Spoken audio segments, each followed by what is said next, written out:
Blessed morning mga mare, ito ang DIY laundry shop namin at home base lang kami. 2 araw nang matumal itong laundry service namin. Simula kahapon at ngayong araw ay tagda-2 loads lang na labahan ang nare-receive namin. Ang isa dito ay pinick up lang namin sa kanilang bahay at ang isa naman ay hinatid lang dito. Kahit ganun pa man ay praise God, nagpapasalamat pa rin kami. Kahit papano ay hindi naman kami naging zero. At kahit papano naman ay nakapahinga din kami sa 2 linggong tambak na mga labahan. Na para bang masasabi mo na lang talaga na grabe ka na ha?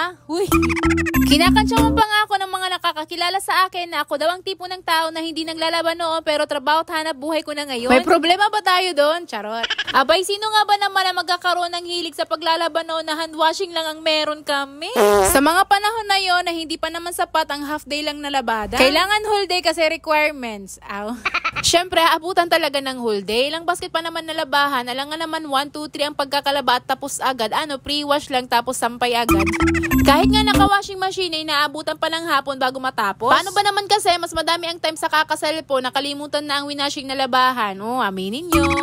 Anyway, kung hindi naman ako naglalaban noon, paano naman ako natuto ngayon? Na para bang naging advisor na ako ng mga kakumari ko dyan kung paano ang paglaba at karamihan pa dito ay may natutunan sa akin na para bang nagtapos ako ng 4 years course with Major of Laundry.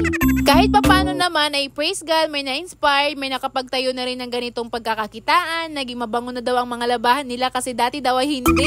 Wala lang, share ko lang, nakakausap ko kasi ang iba kong mga followers at yan naman ang sinasabi sa akin, kaya sinasabi ko rin sa inyo.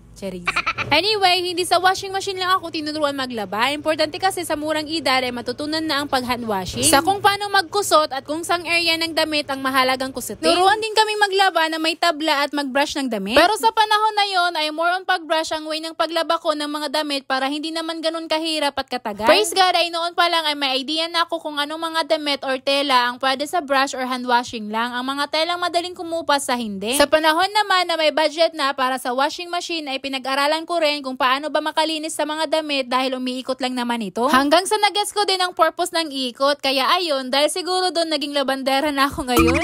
Anyway, kahit ganun pa man, tulos lang ang nagpalabas sa amin. Ang kagandahan lang dito sa laundry service namin ay kahit matumal man o hindi ay hindi pa rin kami lugi. Kahit walang magpalabay, wala naman kaming kailangang habuling bayarin like renta dahil home base lang naman kami. At hindi naman kami gumagamit ng tubig, kuryente, sabon, fabcon or ano pa man kung walang labahan. Unlike sa ibang pagkakakitaan tulad ng pagkain ay kailangan mo magluto kahit hindi ka naman siguradong mauubos. Kaya sa mga gustong magkaroon nito ay ipag-pray nyo muna. Dahil nagumpisa kami nito ng asawa ko ay hindi kami nagdesisyon kahapon at magtatayo agad pagkakinabukasan. Bali, hiningi muna namin kay Lord at naghintay ng confirmation kaya praise God, talagang napakabuti ni Lord. Binigay niya sa amin kaya siya na rin ang nag-provide.